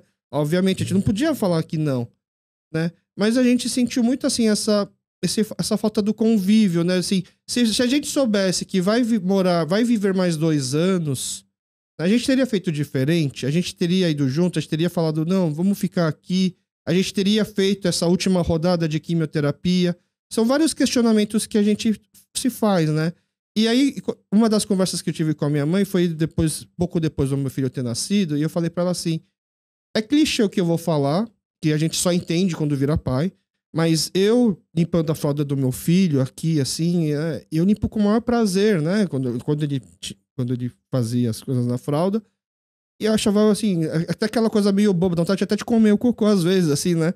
Quando a gente vibra, ficou dias sem fazer cocô, fez o cocô, a gente vibra. Aí eu contei pra minha mãe. Eu entendo tanto como é forte esse amor, que não me leve a mal, mas eu adoraria depois, quando você estiver bem velha, tiver que usar uma fralda, trocar a sua fralda. Eu falei isso pra ela, né? E eu, assim, eu não acho que seria um peso, sabe? Porque você trocou a minha fralda, né? Eu faria isso com o maior amor. Né? Eu assim, você pode pensar, você tá falando isso da boca pra fora. Na hora que você pegar a minha fralda fedida, você não vai falar isso. Na hora que eu cagar no seu carro, você não vai falar isso, né? Mas a princípio eu penso assim, né? Essa é a minha questão, pontual, né? Basicamente. Eu até me perdi agora porque que a gente entrou mais ou menos nesse ponto. Queria te perguntar uma coisa. Você perguntou se ela quer voltar pra morar com você? Olha, eu vou dar uma resposta muito prepotente, né? Eu sei que ela quer. Assim, eu acho que é... Você quer. Mas sabe por que, assim, eu acho que ela quer? Porque eu sei que ela também tinha esses sonhos, porque ela construiu, assim, durante uma... Então, são várias questões pessoais que levaram ela pra Coreia, né? Muito envolve orgulho, né? Teve problemas em família, etc., que acabaram levando ela pra lá e tal. Eu respeito, ok. Por isso que, assim, eu só fico vendo quando que é o tempo. Eu penso, já tá 10 anos, acho que agora... Eu fico pensando, ela quer curtir o neto. Tenho certeza que ela quer poder curtir o neto, assim, né? Porque ela curtiu muito os meus sobrinhos, né? E vira e mexe ela comenta, assim, né? De que ela sente... Uma coisa que ela se incomoda de ter ido é que os meus sobrinhos eram tão próximos aos meus pais, né? Do tipo, de querer ficar na casa dos avós em vez na casa dos pais, por exemplo. E que perdeu isso, né? Porque acabou o convívio. Tá com inveja porque o seu filho não teve. Ah, com certeza. Uhum. Com certeza. Eu falo, são questões minhas. Aí eu até... lembrei uma coisa que eu queria perguntar. Gerontologia é o quê? Gerontologia é diferente de geriatria. Tá. Geriatria é só para o médico, onde a gente vê as questões físicas, médicas. Tá. Gerontologia não precisa ser médico. Pode ser qualquer profissional. Existe a graduação e existe a pós-graduação. No caso, a gerontologia pode ser, por exemplo, você fez formação em quê? Publicidade. Você pode ser um gerontólogo. E o que um gerontólogo faz? O gerontólogo vai ver as questões da vida toda do idoso, onde vai poder melhorar a vida desse idoso. Por exemplo, um advogado. Advogado pode ver questões pautadas para o idoso. Tá. Ou, por exemplo, um dentista. Dentista que vai ver a questão do idoso demenciado, que não consegue fazer a higiene oral. Então, cada profissional tem a sua seara que pode cuidar. Tá? E trata muito da questão social também. Vê o idoso de uma forma integral. Então, pode trabalhar numa equipe multidisciplinar, por exemplo. Você não precisa nem falar bem coreano. Razoável. Eu pergunto isso porque assim, a gente sente falta de profissionais que tenham essa capacidade de tratar nossos idosos. A gente pode usar a sua especialidade e a sua especialização em gerontologia para mandar nossos avós numa consulta onde a princípio seria em relação envolvendo alimentação, mas que ela vai acabar chorando também, ativando o seu lado psicóloga? Não sei se consigo tão bem, mas se a gente de repente... Eu acho que o que vai acontecer é isso, uma mescla. Eu falava muito assim com a minha mãe, né? Minha mãe agora mora fora. Eu misturava o português com o coreano. Você gostaria que ela voltasse? A minha mãe? É. Não, ela tá tão bem. Tá que inveja. Eu acho que você precisa... De estar bem resolvida assim. Você precisa passar umas consultas comigo. Eu sei. Eu tenho certeza disso. Porque está na minha lista para o ano que vem já. Porque existem gatilhos Sim. e você não está conseguindo resolver. Não, eu tenho uma série de questões com isso. Eu sei disso.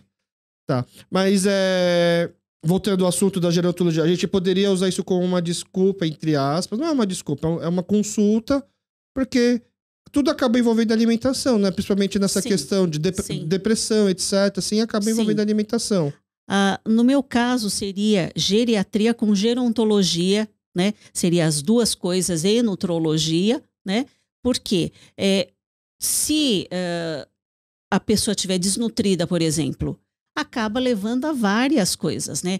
Por conta da desnutrição, por conta de depressão, por conta de solidão, tá? Só que existem duas questões fundamentais de solidão e isolamento. Solidão é que ela não pode ser proativa nesse caso, que, por exemplo, você sente solidão, vamos fazer o contrário, porque sua mãe está longe. Sim. Tá? Só que isolamento é uma coisa diferente, porque você, por exemplo, o idoso não quer ir nos programas, como nós comentamos aquela hora. Então, solidão e isolamento são bem diferentes. Entendi. Então, o idoso pode combater esse isolamento fazendo esse social. Tá. Por que não criar, grupos para... deve ter já entre as idosas coreanas que elas vão passear juntas, etc. Mas, claro, tem que ser uma coisa viável para que possa haver uma interface entre as pessoas que tenham uma melhor condição financeira e as que não tenham. Então, acho que tem que ter esse ajuste. E a comunidade judaica faz muito bem isso. Tem, inclusive, programas da comunidade judaica que eles fazem ligação uma vez por semana para os idosos que não conseguem sair de casa. Entendi. E aí, algum ouvinte nosso que gostaria de que o seu pai ou sua avó pudesse passar com o Senin, faz como? Pode entrar em contato, depois eu deixo o contatinho. Tá, um e-mail pelo menos? Sim, posso deixar o e-mail. E aí entra em contato e aí a gente pode fazer essa interface, que é muito importante, principalmente na terceira idade. Existem questões pontuais, né, para poder fazer suplementação, reposição. Às vezes nunca fez um perfil de vitaminas, por exemplo. A gente acha que vitaminas a gente pode dar para qualquer pessoa. Não é assim que funciona. Tá? Então, sempre pautado em dosagens. Legal. Né? A gente tem que ver questões de fragilidade, questão demencial, questão de quedas, que é o que mais se teme. Agora, o coreano em si, qual é o maior temor do idoso coreano? Alzheimer. Por quê? A questão é uma questão coreana? Eu acho que é mais uma questão coreana. Não diria que é questão de Alzheimer, mas eu diria de questão de dependência física. Né? É tipo assim, eu não quero dar trabalho para os meus filhos. É a fralda que minha mãe não quer que eu troque. Entendeu? Tá? Então, eles dizem que eles preferem morrer a ter que deixar você trocar a fralda deles. Mas isso tudo tem que ser trabalhado para dizer, olha, com a longevidade, por que antigamente não tinha Alzheimer? Como que a gente... Morria antes. Como que o nosso... entendi. É um bom ponto. Como que nós, como os nossos ouvintes, podem identificar, tipo assim, acho que meus pais ou meus avós estão precisando de uma consulta com a professora Beth, com a doutora Beth. O que você poderia dar de dica para a gente observar? Não é questão de observar. Eu acho que todo mundo... existe a vertente da questão preventiva e da questão curativa. Então, no caso, por exemplo, todos seria bom que passasse por uma questão preventiva. Ou se não, pessoas que têm doenças crônico-degenerativas, tipo, ou tem um Alzheimer, ou tem hipertensão, diabetes, tem dislipidemia. Então, a gente faz manejos, né? Faz suplementações, faz reposições para que tenha o equilíbrio dessas disfunções, digamos assim. Tá, legal. Tá? E dentro do grupo, tecnicamente idoso, a partir de quantos anos? Como? Idoso? É. Tecnicamente, segundo a Organização Mundial de Saúde, os países subdesenvolvidos a partir dos 60 anos e os países desenvolvidos a partir de 65 anos. É apenas um conceito cronológico para poder ter um marco, mas com 60 anos, com certeza hoje, uma pessoa não se considera idosa, assim, o sentimento, né? O físico dela também, lógico que tem gente que tem mais doenças, mas são pessoas muito ativas e por isso a gente chama de novo idoso. E existe dentro dos idosos subgrupos? Por exemplo, isso aqui é muito idoso, isso aqui é menos idoso? Existe. Como é que tem nomes? Existe, inclusive, a gente tem uma classificação chamada, por exemplo, de old, né? Ou quarta idade, inclusive, que é a idade onde mais está crescendo, que é a partir dos 80, 85 anos, está crescendo demais. Lá na Coreia, eu vi muitos nonagenários.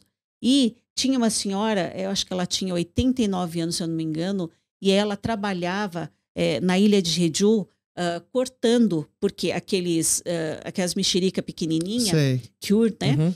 Tem que ser cortada com tesoura. Ela não pode trabalhava para não perder a pelinha.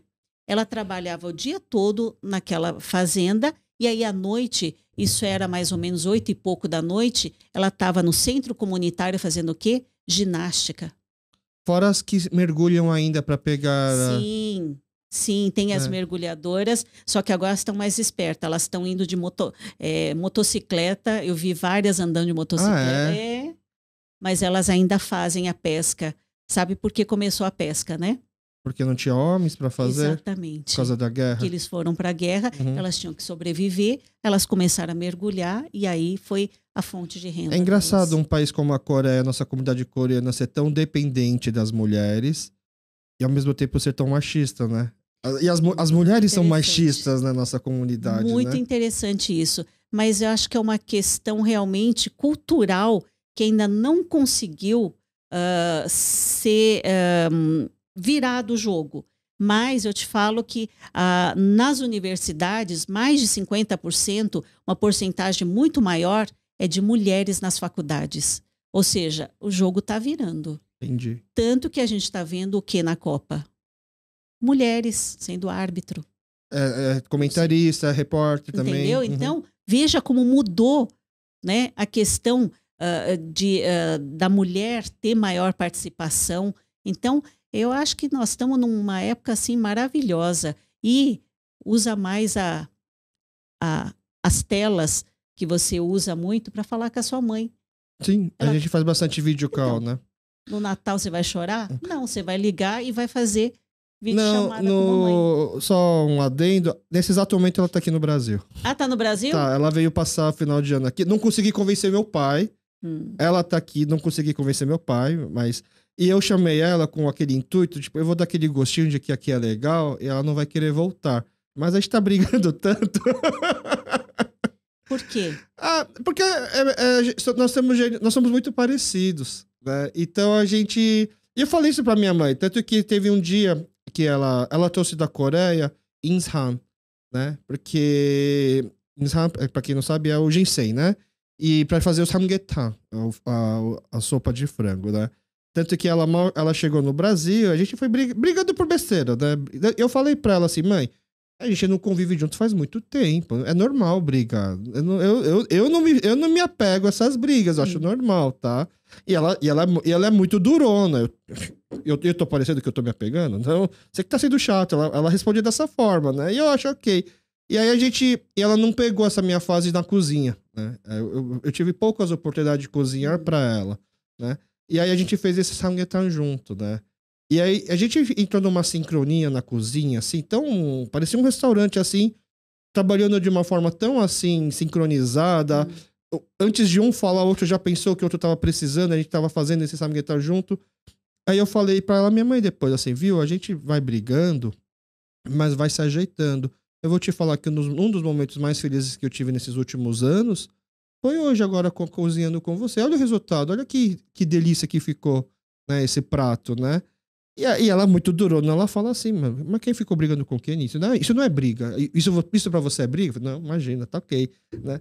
Só que a minha esperança, né, entre aspas, é criar boas memórias, é isso, né? Infelizmente, meu pai falou assim, não, é muito longe, o Brasil é muito longe. A última vez que ele veio, ele diz que foi uma viagem muito cansativa. Ele falou, próxima vez vocês veem, eu não vou não. Aí ficou nisso. Minha mãe tá aqui agora, ela vai ficar aqui até fevereiro, né? Eu tô tentando aproveitar ao máximo, né? Mas por que você fez isso? Para passar o Natal, porque é aquele seu ideal imaginário que você quer o Natal de qualquer jeito. E a culpa não é minha, a culpa é da Sadia, que vai bombardeando o comercial de peru na televisão e a gente fica querendo aquilo que a gente vê na televisão, né? Mas a época mais triste do ano é o Natal para muitos idosos. Da nossa comunidade também. Dá para falar isso? Eu não sei especificar, mas assim, eu diria que no geral tem várias questões, né? Lógico que tem essa questão da família, tem uma propaganda muito bonita que tem um idoso fazendo musculação, não sei se você já viu. Não. E aí a gente falava, por que esse idoso está fazendo musculação, se preparando? E ele fazia só levantando a anilha bem grande, né? Era para ele treinar para conseguir levantar o netinho. Neto.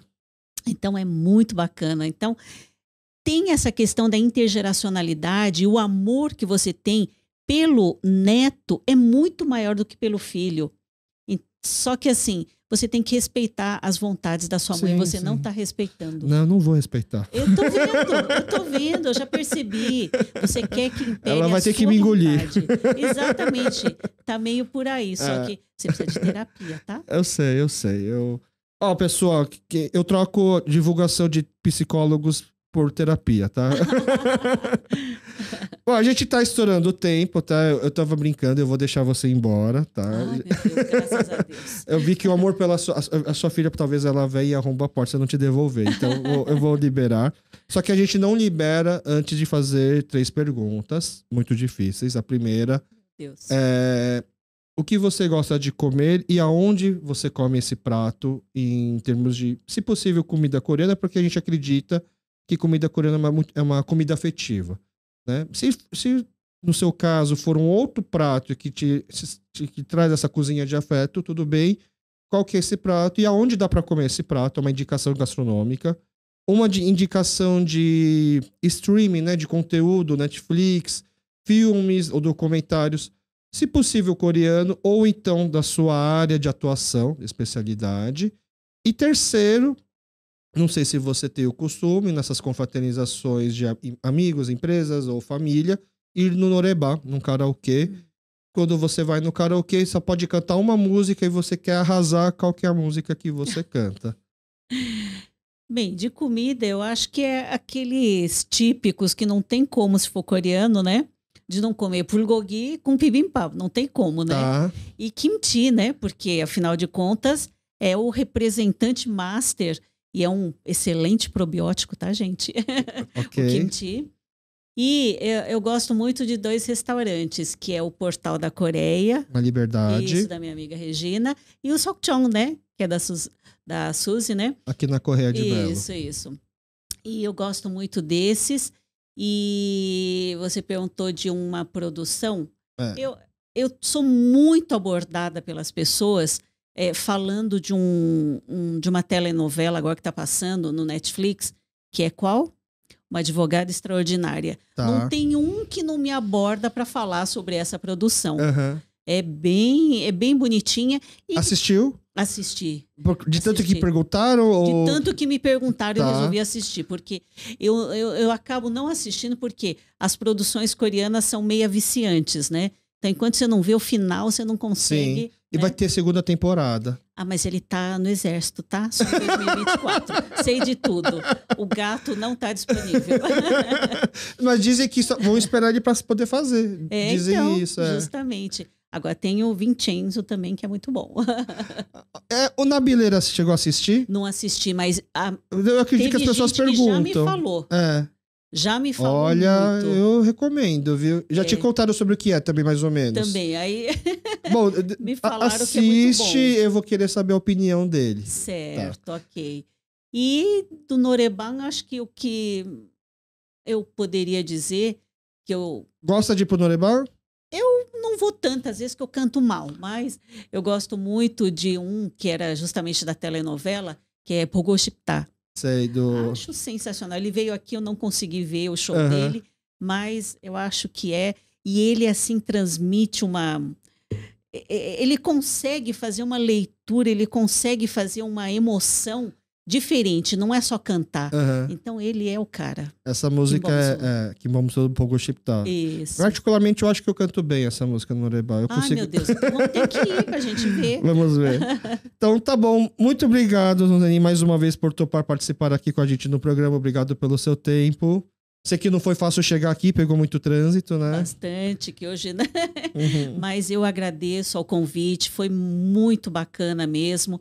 Não sei se consegui contribuir um pouquinho, mas existem muitas questões da terceira idade que a gente pode trabalhar, né? E eu acho que vai ser um negócio bacana, dá para a gente fazer muita coisa. Vamos pensar. Já fica aqui o convite para mais 2 vezes, pelo menos, tá? Vamos tentar marcar junto com a Fabiana, legal. que fez o... Tá fazendo... Ela já terminou? Já terminou, já dei 10 para ela. Acho que ela jogou na confiança, chamando... Ela que escolheu você para bancar, sim, jogou na confiança. Professora da faculdade, né? Eu acho que ela...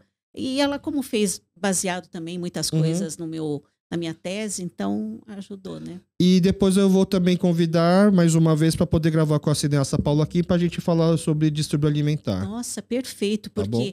é uma questão justamente agora, na atualidade, muitas adolescentes, porque começa muito naquela fase de 12 a 18 anos. Eu tenho algumas pacientes nessa faixa etária e eu acho que é um alerta super importante. E é possível também na terceira idade?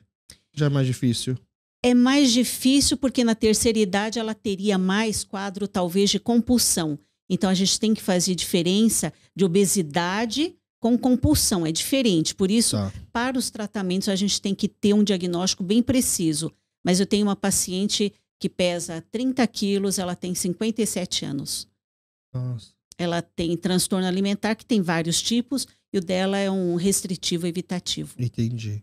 Então tá. Bom, já fica aqui esses 2 convites, né? Eu vou conversar com as outras partes pra gente poder alinhar, tá bom?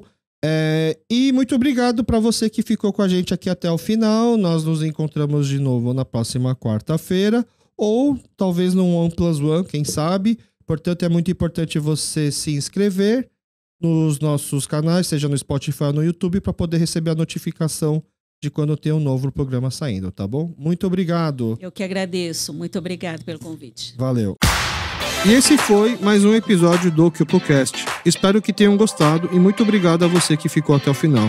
Por favor, deixe seu comentário, críticas e sugestões nas nossas redes sociais, Facebook e Instagram, @KyopoCast, ou mande um e-mail pra gente, kyopocast@gmail.com. Muito obrigado e até o próximo episódio.